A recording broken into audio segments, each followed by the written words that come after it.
کسی نے کہا تھا کہ لگا جدوں میدان ازل دا تے لوکی چوراں وانگ سدھائے، کسی نے لوٹ لی علم دی دولت کوئی میر فقیر بنائے، آزم ویخ مقدر ساڈا اسی عشق خرید لے آئے۔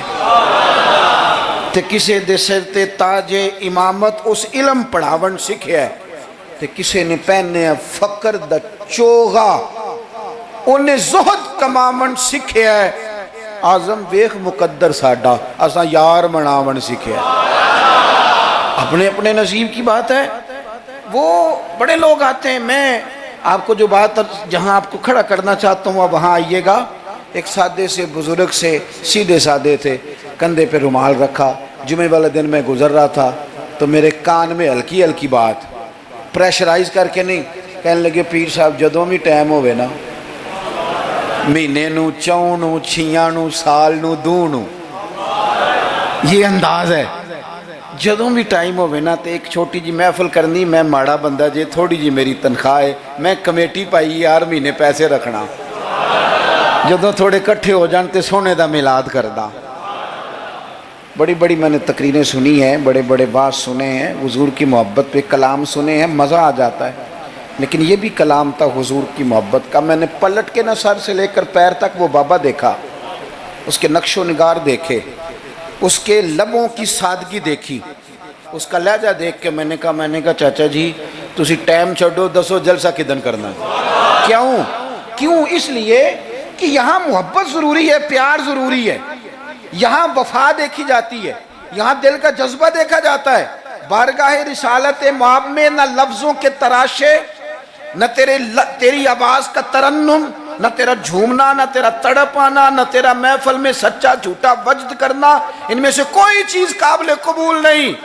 وہاں تو دیکھا جاتا ہے تیرے سینے میں میرے محبوب کی محبت کتنی ہے، اور وہ محبت ہونا ضروری ہے، وہ محبت ہونا ضروری ہے، قریب ہونا بھی ضروری نہیں، وہ محبت ہونا ضروری ہے، سامنے ہونا بھی ضروری نہیں۔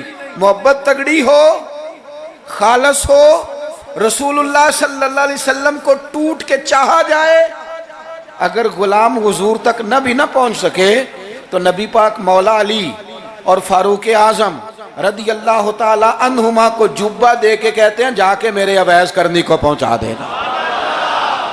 جو چیز ضروری ہے اس پر توجہ دیں، اپنے سارے وجود کو حضور کی محبت میں ڈھال لیں، نبی کریم سے پیار کریں، اور اپنی روزمرہ کے معاملات میں ہر جگہ آپ صرف طلاق کا مسئلہ ہی جا کے مولوی صاحب سے پوچھتے ہیں، آپ صرف یہی پوچھتے ہیں کہ جناب وہ فلانی چیز جو ہے وہ ہم نے ناراض نہیں ہونا، یعنی ہر مرد نے یاد کر لیا ہے کہ 4 شادیاں جائز ہیں، تو میں کہتا ہوں اس کے علاوہ بھی بڑا کچھ جائز ہے، کہ صرف یہی آپ کو ایک مسئلہ آتا ہے کہ شریعت میں 4 شادیاں جائز ہیں، اور بھی بڑا کچھ جائز ہے وہ آپ نہیں کرتے۔ یہی اپنی مرضی کی چیز یاد رکھنی ہے۔ کبھی جا کے مولانا سے ہر بات پوچھو، ان سے پوچھو مولانا دکان ڈالنے لگو میرے مدینے والے کا طریقہ کیا ہے، یہ بھی ذکر رسول ہے۔ آپ اپنے علامہ صاحب سے، خطیب صاحب سے پوچھیں کہ رب نے مجھے بیٹا دیا ہے، نام کس طرح رکھوں، میں اس کے سار کے بال کس طرح اترواؤں، عقیقہ کس طرح کروں، مجھے بتائیں۔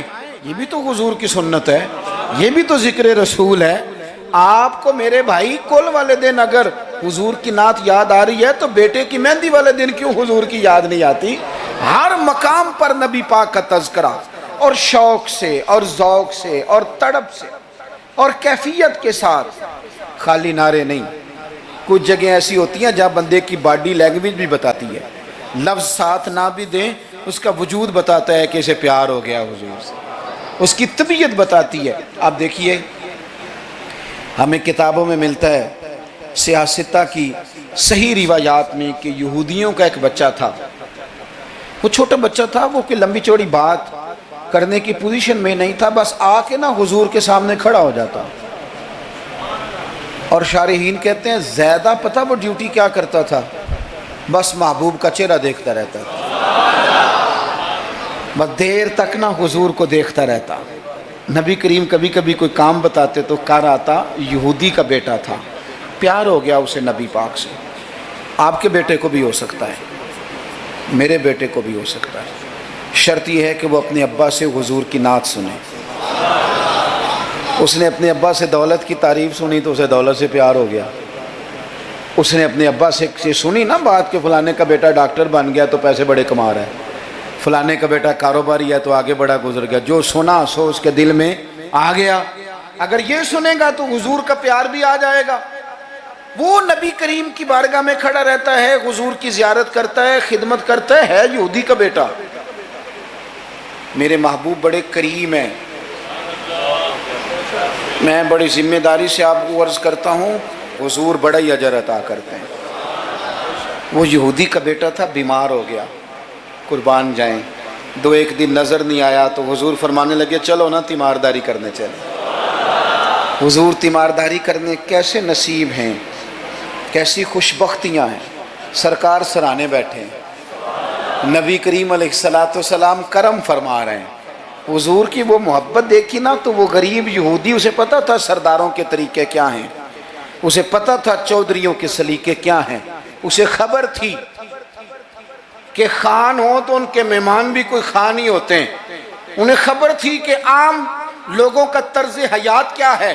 لیکن وہ سمجھ گیا کہ میرے جیسے غریب کے بچے کی تیمارداری کرنے جو آئیں وہ دنیا دار نہیں، وہ اللہ کے سچے رسول ہیں. حضور صلی اللہ علیہ وسلم نا اس چھوٹے بچے سے بات کر رہے ہیں. ادھر دیکھنا میری طرف، چھوٹے بچے سے.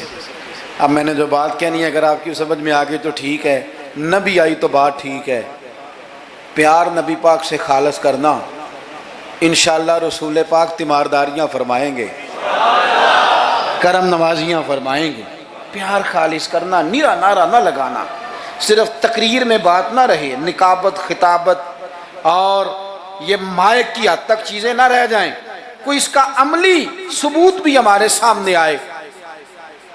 حضور اس بچے سے بات کر رہے ہیں، فرماتے ہیں کلمہ نہیں پڑھ لیتا. قربان جائیں. کسی کو ابا نے کلمہ پڑھایا، کسی کو اماں نے پڑھایا، کسی کو مفتی صاحب، پیر صاحب، علامہ صاحب، صوفی صاحب، درویش نے پڑھایا. اس کے بھی تو ذرا نصیب دیکھو نا. کلمہ نہیں پڑھ لیتا تو اس بچے نے نا نظروں ہی نظروں میں اپنے باپ کی طرف دیکھا. پڑھ لوں کلمہ، نظروں ہی نظروں میں پوچھ رہا ہے. تو والد کو بھی پتا تھا نا کہ یہ کون ہے، ایسے تھوڑی کوئی آ جاتا ہے تیمارداری کرنے. بڑے پیارے ہوتے ہیں بچے ماں باپ کو. تو باپ نے آگے بڑھ کے اس بچے کی پیشانی پہ ہاتھ رکھا، کہنے لگے پتر جس طرح یہ کہتے ہیں نا ویسے ہی کر لے. آپ پیار تو خالص کریں نبی پاک سے. حضور نے کلمہ پڑھایا، وہ شخص کلمہ پڑھ کے مسلمان ہو گیا، اس کی روح پرواز کر گئی. بڑا نصیبہ والا تھا جس کا جنازہ بھی مدینے والے محبوب نے پڑھا، جس پر کرم نوازیاں بھی حضور نے فرمائی. میرے بھائی، حضور کے ساتھ پیار ہو. اپنے گزر